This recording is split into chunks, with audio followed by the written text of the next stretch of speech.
आप लोगों को केकेस्टो क्लास में स्वागत है। इस चैनल को सब्सक्राइब और लाइक करना ना भूलें और बेल आइकन का बटन दबा दें। आज आपको प्रतिलेखन संख्या 29-38 लिखाएंगे 125 के स्पीड में। पेंसिल कॉपी लेकर तैयार हैं।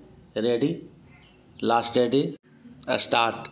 अध्यक्ष महोदय, नई तालीम में मेरी रुचि उसी दिन से रही है जिस दिन प्रातः स्मरणीय पूज्य महात्मा गांधी जी ने इस विषय पर विचार करने के लिए पहल एक सम्मेलन वर्धा में किया था, जिसमें देश के कुछ शिक्षा शास्त्री और राष्ट्रीय शिक्षा से संबंध रखने वाले कार्यकर्ता आमंत्रित थे।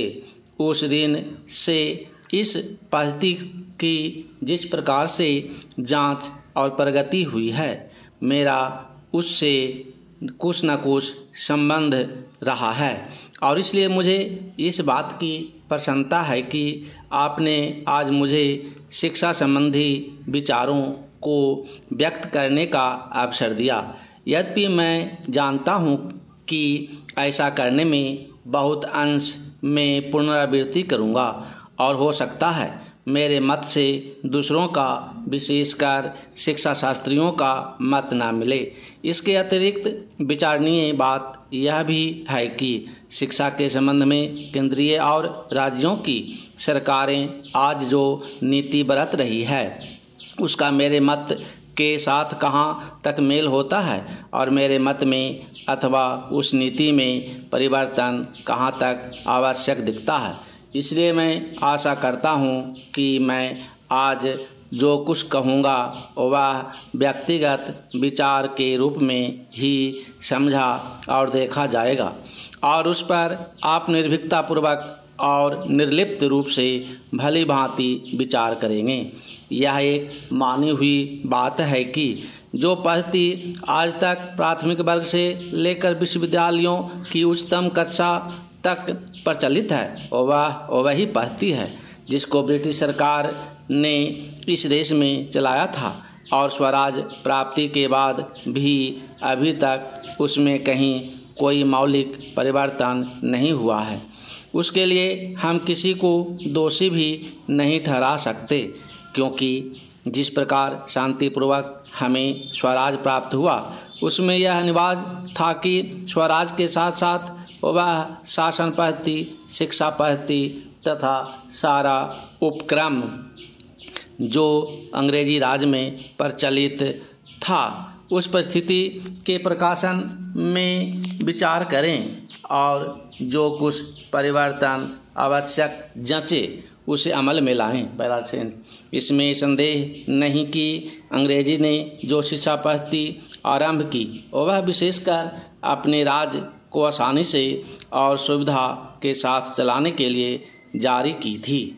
उसके साथ साथ उनके दिल और दिमाग में भी यह विचारधारा काम कर रही थी कि यहाँ की संस्कृति और साहित्य में कोई ऐसी चीज़ नहीं है जिसको वे अपनी संस्कृति, साहित्य इत्यादि की अपेक्षा अधिक अच्छा समझें अथवा जिनको वे बनाए रखना उचित समझे। धीरे धीरे उनकी विचारधारा में थोड़ा बहुत परिवर्तन भी हुआ, पर मूल रूप से नहीं, और इसी बीच यूरोप में विज्ञान की जो प्रगति हुई वह इस देश में उनकी भाषा के द्वारा ही प्रसारित हो सकती थी।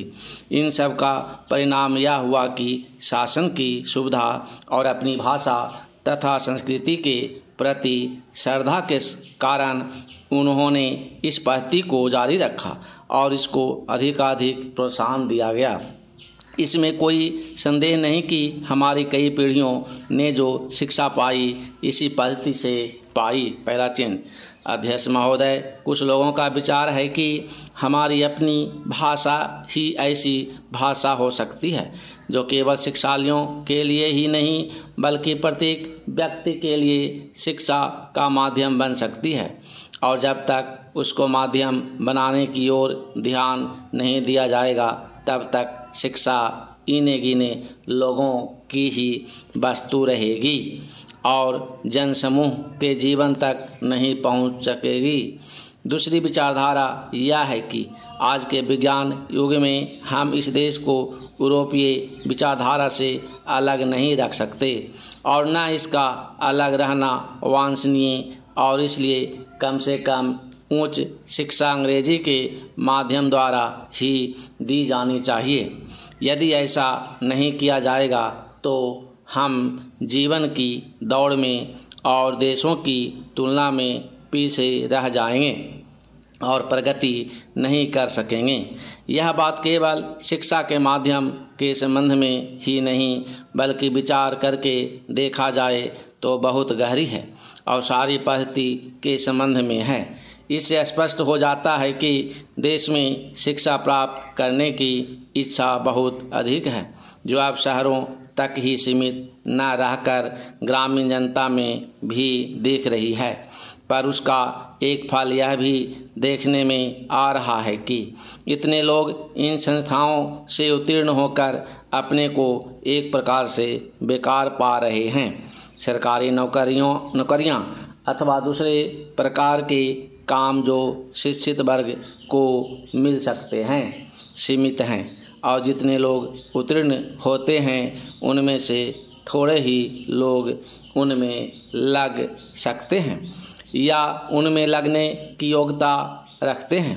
अधिकांश विद्यार्थी अब वह काम नहीं कर सकते जो उनके पिता और दूसरे पूर्वज लोग किया करते थे। अंग्रेजी शिक्षा के फलस्वरूप उस काम के प्रति उनकी भावना में परिवर्तन आ गया। परिणाम हुआ कि बेकारी बढ़ी और उसके फलस्वरूप जीवन के प्रति असंतोष और उपेक्षा की भावना को बल मिला। यह इस देश के लिए बहुत भयंकर चीज़ है। इसलिए हम इस विषय पर मौलिक रूप से विचार करें कि जो पद्धति आज चल रही है और जिस पर हम इतना व्यय करके युवक और युवतियों को बहुत बड़ी संख्या में शिक्षित कर रहे हैं, वह आज की परिस्थितियों के कहाँ तक अनुकूल और लाभदायक है। पहला चिन्ह, महात्मा गांधी ने इस आने वाली परिस्थिति का अनुमान लगाकर यह निश्चय कर लिया था कि यदि इस देश में अमीर और गरीब प्रत्येक भारतवासी के लिए शिक्षा आवश्यक है तो वह इस पद्धति से नहीं दी जा सकेगी, क्योंकि इसमें व्यय इतना है कि यह देश उस भार को नहीं उठा सकेगा।